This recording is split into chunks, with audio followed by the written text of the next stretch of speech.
A paz a todos. Para quem não me conhece, eu sou a Cristiane e eu trabalho junto com meu marido. Na verdade, eu sou pastora, auxiliar do meu pastor, que é meu marido, Célio, aqui na Casa do Pai, na nossa congregação. E esse estudo é porque eu vou dar continuidade a todo um trabalho que a gente tem feito aqui com os nossos irmãos, com quem congrega aqui conosco. Eu terminei o estudo passado falando sobre o espírito de Elias e os últimos dias.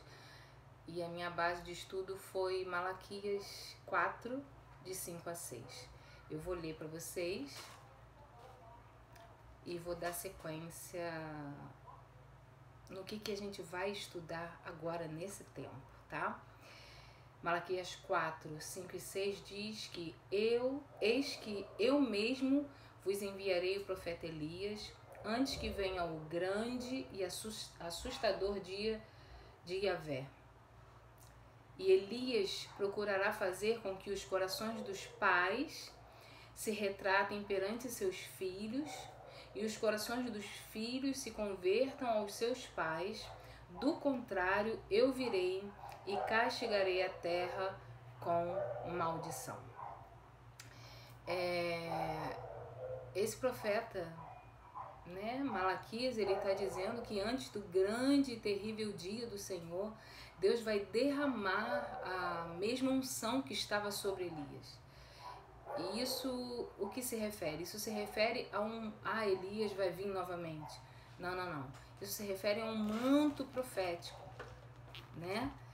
E essa mensagem, ela parece uma mensagem dura, Mas na verdade ela nos oferece uma esperança.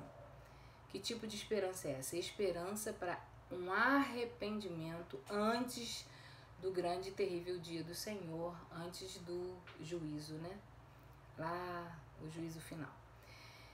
E nós vivemos hoje dias de preparação para a segunda vinda do Senhor. E esse manto profético, ele vai trabalhar. A gente está vendo aqui que está falando sobre converterá o coração dos pais aos filhos e dos filhos aos pais.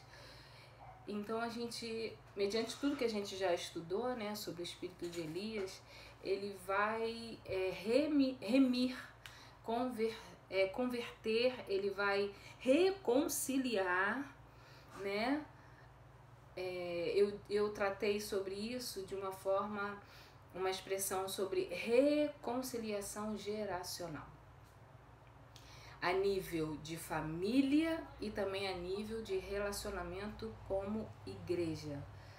Pais e filhos, tanto pais e filhos biológicos como pais espirituais e filhos espirituais, totalmente curados e ativados, para esse tempo. Esse profeta Malaquias, o nome quer dizer meu mensageiro, ele foi boca de Deus num tempo de reconstrução, numa época de reconstrução de Jerusalém, da cidade de Jerusalém, do templo, depois que aconteceu o cativeiro babilônico. Essa época, possivelmente, foi a mesma época que Malaquias foi usado em Neemias, para expor o pecado do povo e chamar o povo de volta. A gente vai ver isso mais à frente, porque na verdade essa série agora que eu vou fazer, eu vou estar falando sobre o livro de Neemias, ok? Então vamos vendo aí essa ligação do que a gente terminou de estudar sobre o espírito de Elias, com base em Malaquias. Malaquias foi um profeta que também foi usado no tempo de Neemias, no tempo da reconstrução, tá? E, para finalizar, o que tem a ver o espírito de Elias, com restaurar famílias? Porque geralmente as pessoas, quando lembram do profeta Elias, é aquele que fez descer fogo do céu, desses grandes feitos. mas eu não vou entrar nesse assunto porque nós já detalhamos tudo isso, né, no estudo passado. O que tem a ver Elias com restaurar coração de pais a filhos e de filhos a pais, né, como o profeta Malaquias falou aqui. Elias foi o profeta que restaurou o altar. Elias foi levantado num tempo de profunda corrupção e idolatria de Israel. Ele foi usado para o povo do Reino do Norte, né, depois da divisão. E quando o altar é restaurado, nós entendemos que as famílias são restauradas. Então, meu primeiro parêntese que eu abro nesse momento é o tempo de colocar ordem em nossa casa. E é muito importante que a gente comece pelo altar, nosso altar de adoração. Amém? Então tá, vamos dando sequência, porque na verdade o estudo agora a gente vai dar sequência porque eu vou estar falando sobre Neemias.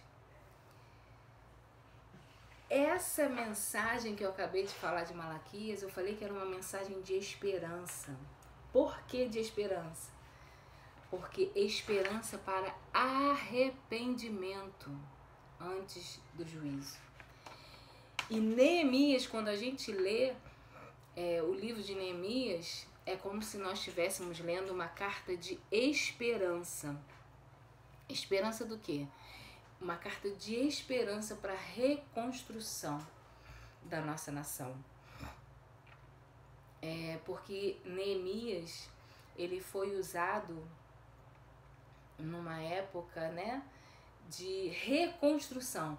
Na época em que o povo do cativeiro babilônico, os judeus, eles estavam retornando a Jerusalém, que havia sido destruída, e tinham que reconstruir. Desculpa, gente, aqui eu estava recuperando de uma sinusite. Lembrando que essa parte da reconstrução, antes de Neemias, veio Esdras.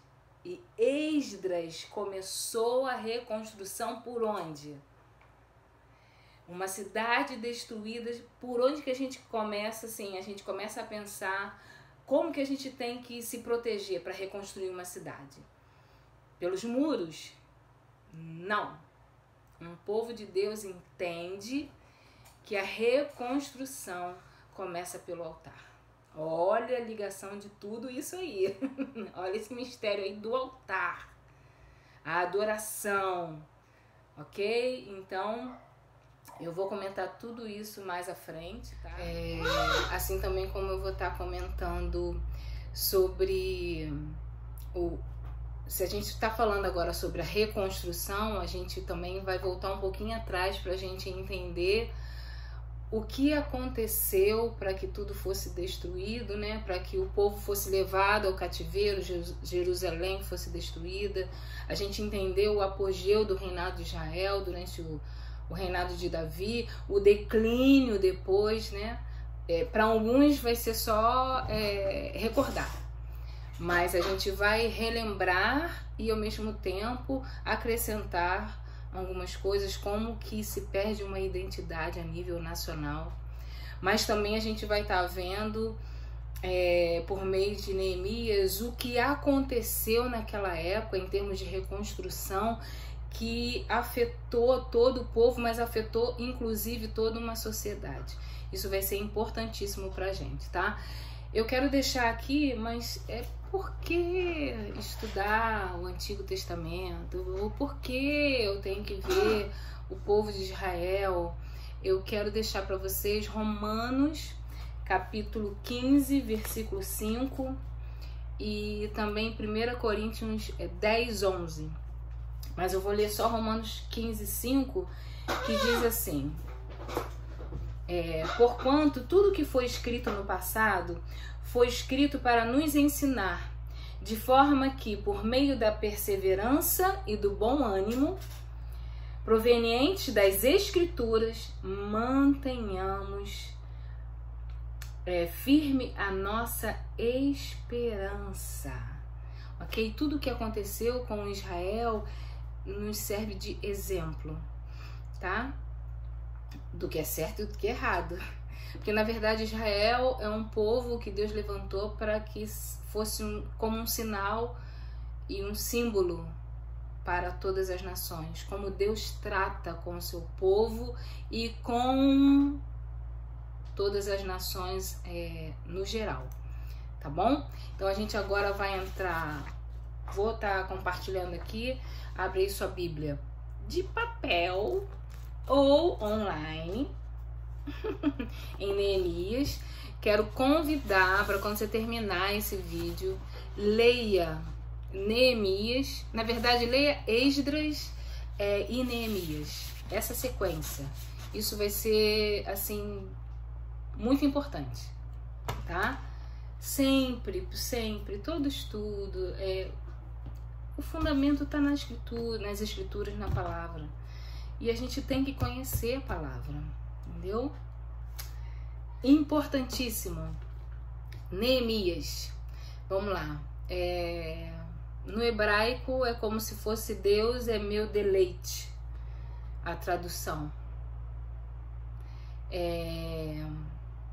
Mais ou menos esse livro foi publicado entre 445 a 425 anos antes de Cristo. E a gente vai ler aqui um pedaço, a gente vai ver que foi no reinado de Artaxerxes. Complicado falar, né? Então, para entender, eu convido que leia Esdras antes. Vocês vão entender bem melhor, tá? O principal propósito, na verdade, desse livro, ele relata a história da restauração do remanescente que está retornando do cativeiro. Toda uma restauração, e a gente vai ver isso com mais carinho. Quem foi Neemias? Então a gente vai ler aqui, eu vou ler o capítulo 1 e a gente vai tirar aqui alguns aprendizados, ok? Vamos lá. Palavra de Neemias, filho de Acalias, no mês de Quisleu, isto é, entre novembro e dezembro, no 20º ano do reinado de Artaxerxes, quando me encontrava na capital do Império Persa, Susã. Anani, um de meus irmãos, veio de Judá com mais alguns homens. Indaguei-lhes pelos judeus que haviam voltado, os que sobreviveram ao cativeiro, e a respeito de Jerusalém. Eles me informaram: aqueles que sobreviveram ao cativeiro e estão vivendo lá na província passam por grande tribulação, privação e humilhação. Tendo ouvido este relato, assentei-me e chorei amargamente. Lamentei por alguns dias e coloquei-me em jejum e oração diante do Deus dos céus. E desabafei: ó Yahvé, Deus dos céus, Deus grande e terrível, que cumpres a tua palavra, a tua aliança e usas de misericórdia para com aqueles que te amam e obedecem aos teus mandamentos. Que os teus ouvidos estejam atentos e os teus olhos contemplem as palavras desta oração que o teu servo está apresentando diante de ti, dia e noite, em favor de teus servos, o povo de Israel. Sim, confesso os pecados que nós, os israelitas em geral, temos cometido contra a tua pessoa. De fato, eu e o meu povo temos errado sobremaneira. Temos agido de forma perversa, corrupta e vergonhosa contra ti, e não temos obedecido aos teus mandamentos, nem respeitado os teus decretos e as leis que ordenaste ao teu servo Moisés. Contudo, lembra-te, por favor, do que prometeste a teu servo Moisés. Se fordes infiéis, eu vos espalharei entre as demais nações da terra. Mas se voltardes para mim e obedecerdes aos meus mandamentos e os praticardes com amor, ainda que os vossos exilados estejam dispersos pelos lugares mais longínquos debaixo do sol, De lá os reunirei e os congregarei no lugar que escolhi para fazer habitar o meu nome. Ora, se estes precisamente são os teus servos e o teu povo amado, que resgataste com o teu grande poder e com o teu braço forte, ai, Yahvé, eu te rogo, deixa teu ouvido alcançar o clamor deste teu humilde servo. Atende a oração dos teus servos, cujo prazer está em amar com respeito o teu nome. Faz com que teu servo encontre compaixão nos olhos do homem, a quem levarei meu pleito. Nesta época eu era copeiro, degustador de confiança do rei. Uau! Vamos extrair aqui ensinamentos, ok? Para as nossas vidas hoje. Então, Neemias, a gente entende que ele era um copeiro, um degustador de confiança do rei. Então, tudo passava por ele antes. Por quê? Para que o rei não corresse o perigo de ser envenenado por comida ou por bebida. Entenda o papel de responsabilidade de Neemias. Ele começou como um copeiro, mas ele passou a governador de Judá. Meu Deus! Então vamos aqui. Tem algumas. Eu pontuei aqui algumas coisas para a gente não se perder. E eu começo com a seguinte pergunta: quem se importa? Neemias, ele se importou quando ele ouviu notícias do seu povo e da cidade, da sua cidade. Ele precisava se importar.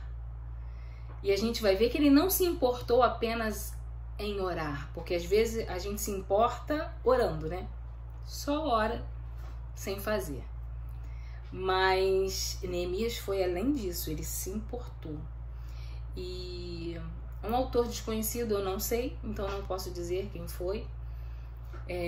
O pior pecado que podemos cometer contra outros seres humanos não é odiá-los, mas sim serem indiferentes a eles. Essa é a essência da desumanidade.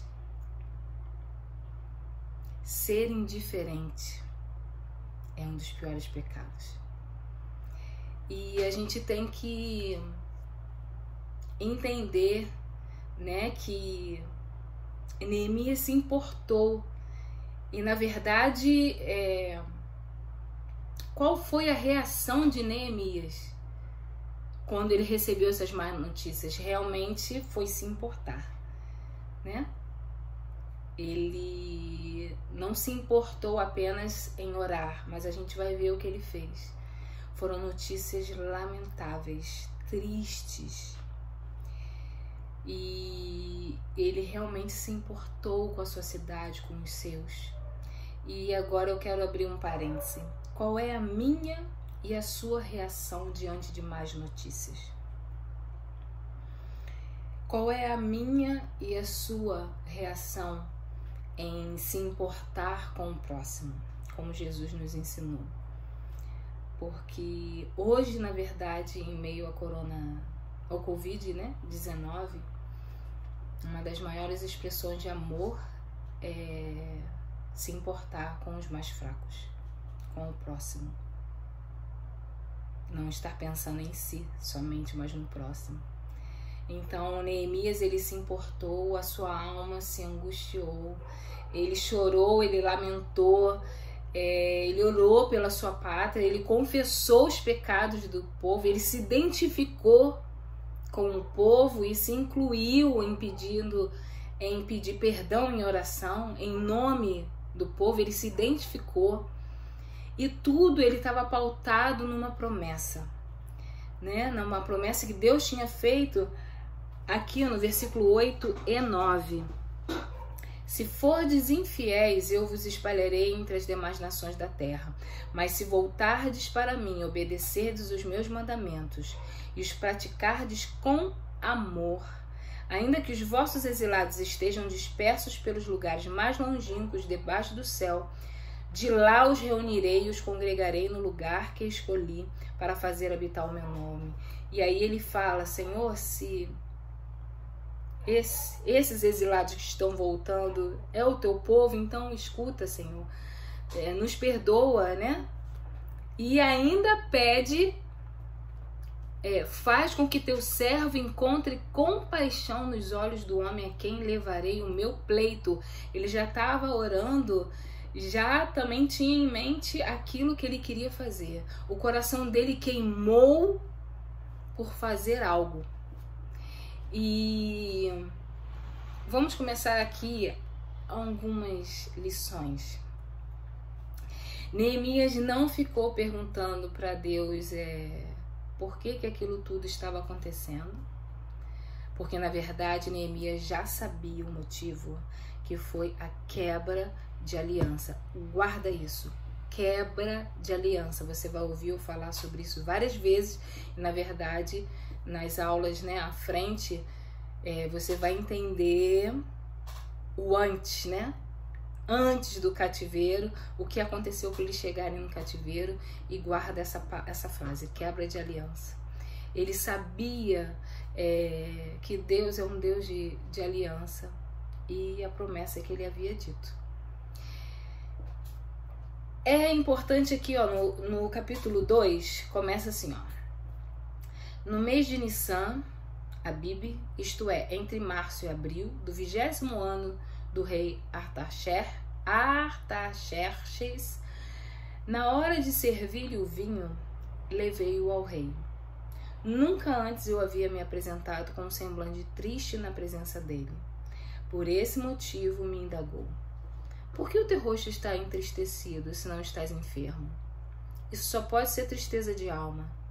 Então, nesse momento, tive muito medo e justifiquei-me ao rei. Que o rei viva para sempre. Como meu rosto não está triste, como meu rosto não estaria triste se a cidade em que está o sepulcro dos meus pais está completamente destruída e as suas portas consumidas pelo fogo. Uau! Vamos notar algo aqui importante. Capítulo 1, versículo 1, quando Neemias recebe a mensagem do seu irmão e dos irmãos que vieram com ele, né, a respeito dos judeus que estavam voltando e da cidade, né, de Jerusalém. Diz aqui que era o mês de Quisleu, era entre novembro e dezembro.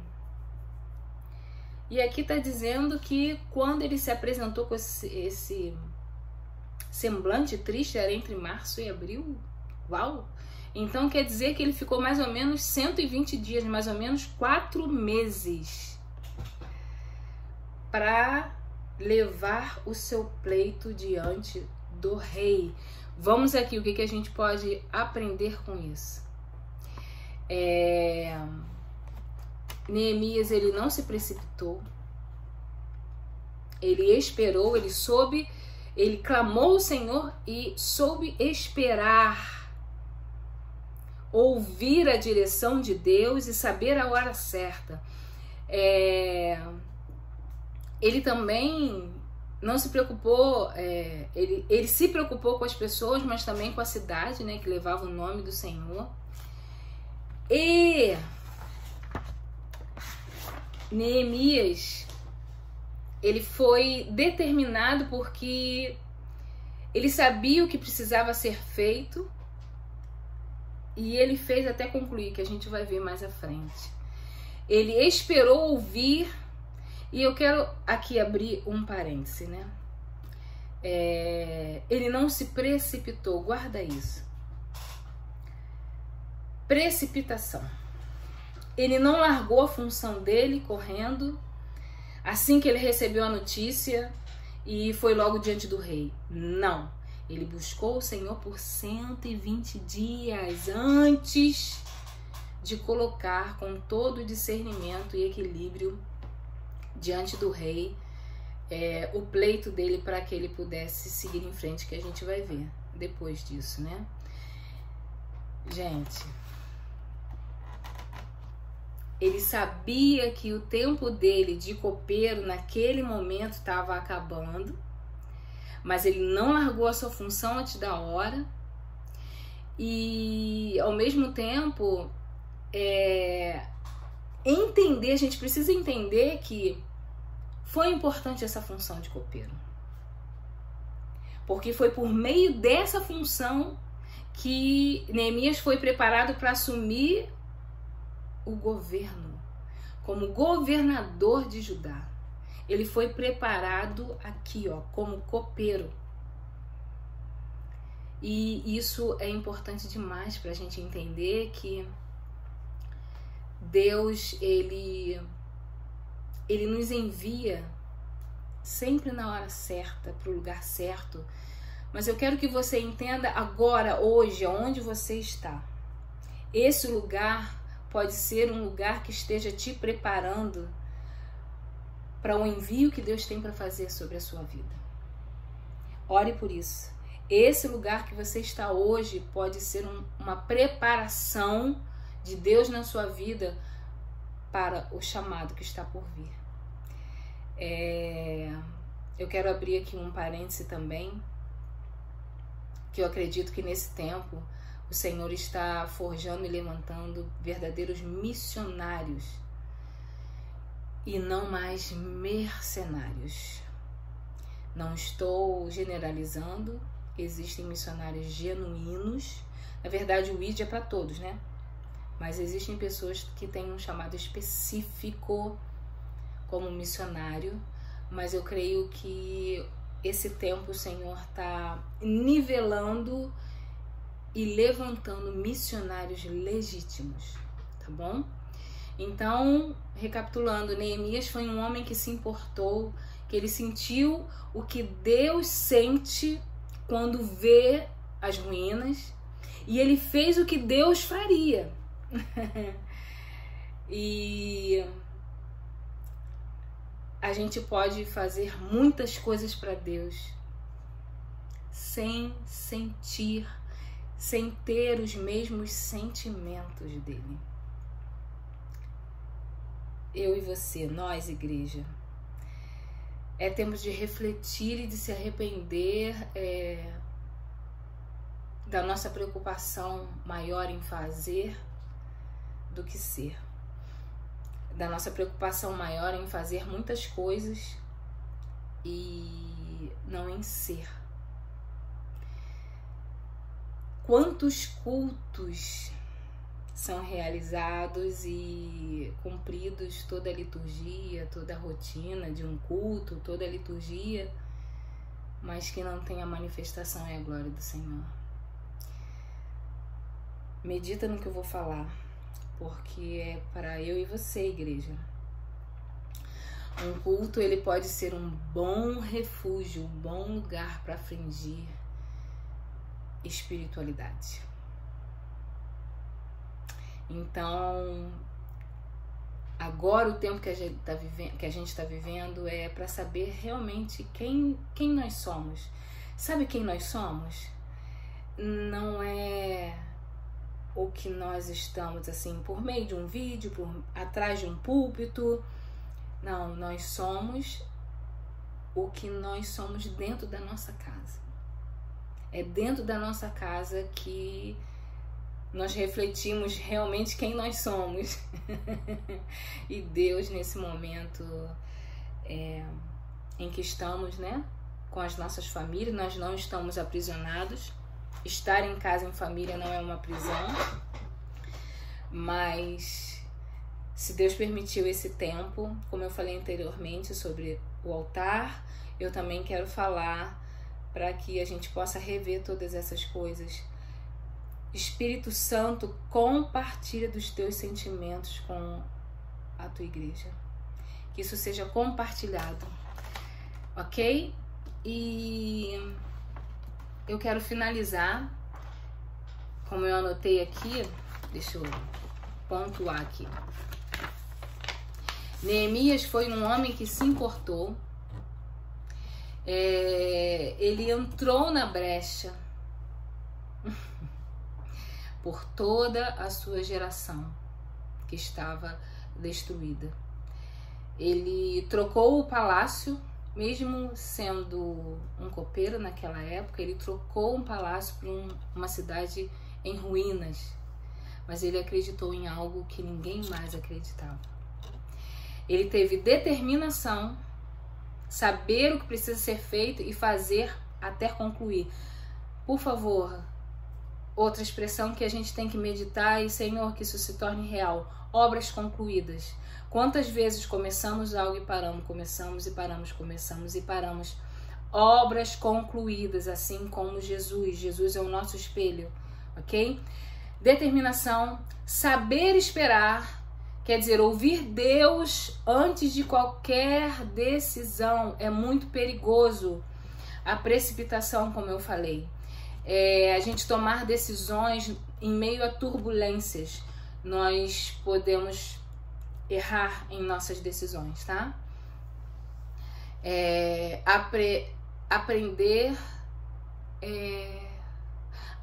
apresentar as nossas vontades a Deus e esperar. Parar de buscar a Deus apenas para aprovar os nossos desejos. Quantas vezes a nossa oração é só em busca dos nossos desejos, dos nossos sonhos? Neemias estava em busca de algo muito maior do que ele mesmo.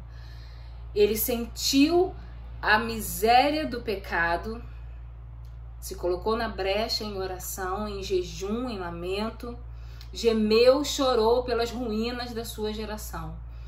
E aí eu quero falar, para encerrar, para a gente meditar sobre isso.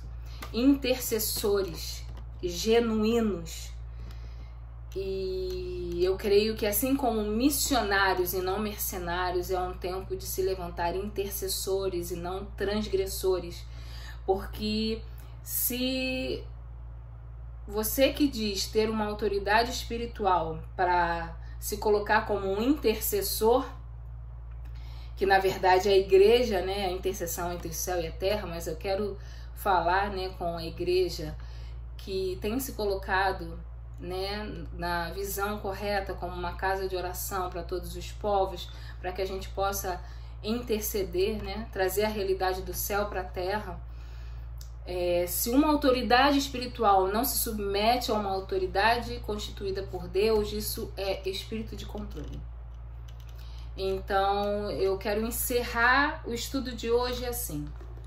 A igreja precisa meditar e se arrepender de tudo que temos feito sem os sentimentos de Deus corretamente, sem se preocupar com o que Deus pensa, com o que Deus sente, para que a gente possa se mover. Que nós possamos nos arrepender.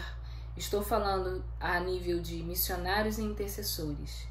Que se levantem missionários e que todos os mercenários se arrependam nesse tempo que estamos passando de quarentena. Que os intercessores genuínos se levantem, mas que entendam que a nível de intercessão não podemos ser transgressores da lei. Amém? Não podemos ser transgressores. Uma autoridade espiritual que não se submete a uma autoridade constituída por Deus, isso é espírito de controle. E a gente se vê no próximo estudo. Na próxima aula, a gente vai continuar no capítulo 2 de Neemias. Amém? Fiquem na paz.